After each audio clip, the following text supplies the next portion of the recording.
Pensez à la manière dont la culture a également banalisé la surveillance, même dans notre manière de dater.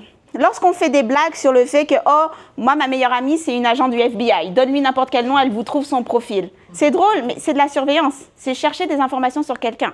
Lorsque vous avez sur Internet les fameuses vidéos « Oh, Internet, do your thing. Find me this man. This is my future husband. » Parce qu'il y avait un meet cute quelque part dans une soirée. Et donc, la personne prend en photo parce qu'il est cute, poste sur TikTok ou sur Facebook pour dire « Internet, do your thing. Find me this guy for me. » Littéralement, ça a l'air romantique et cute. Vous avez quelqu'un qui est en train de demander à des millions d'étrangers de lui trouver une personne. It's doxing. C'est trouver quelqu'un qui ne lui a rien demandé et lui révéler où il travaille, potentiellement où il fait ses études, potentiellement où il vit, parce que c'est supposé être cute, parce que tu l'as trouvé mignon à une soirée.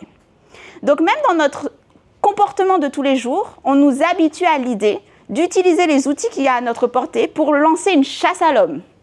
Parce que littéralement, c'est ça. Lorsque vous faites un appel sur Internet, « Find me my future husband », c'est une chasse à l'homme.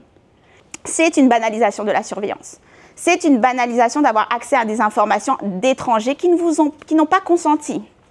C'est aussi une impossibilité à faire comprendre à quel point notre culture est fondamentalement anti-consentement. On fait beaucoup de discours autour du consentement par rapport à la vie sexuelle.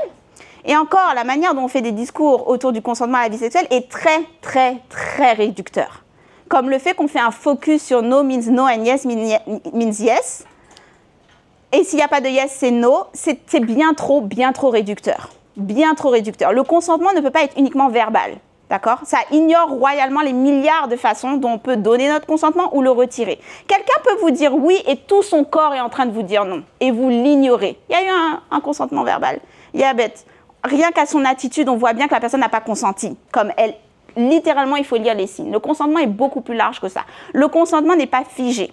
Le consentement évolue constamment au fur et à mesure de la situation, est constamment circonstanciel et fluctue régulièrement. Donc, il faut qu'on ait une culture qui soit adaptée à cela et qui prenne en compte autre chose que les verbal cues.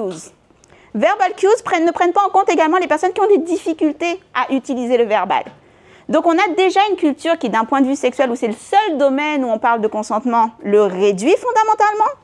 Mais en plus, de manière générale, on est dans une culture qui a banalisé de ne pas avoir le consentement d'individus parce qu'on veut y avoir accès. Oh, Internet, do your thing. Et vous ne savez pas si cette personne est sans document ou si cette personne, pour X ou Y raison, n'est pas sur Internet ou ne veut pas qu'on lui révèle où est-ce qu'elle travaille. Vous l'avez trouvé cute à une soirée. OK? Pourquoi je suis partie là-dessus? Attendez. Aucune idée de pourquoi je suis partie là-dessus, c'est pas grave. On parlait de la conquête idéologique. Conquête idéologique, exactement, merci beaucoup. Conquête idéologique qui va instaurer et habituer et banaliser certains stéréotypes.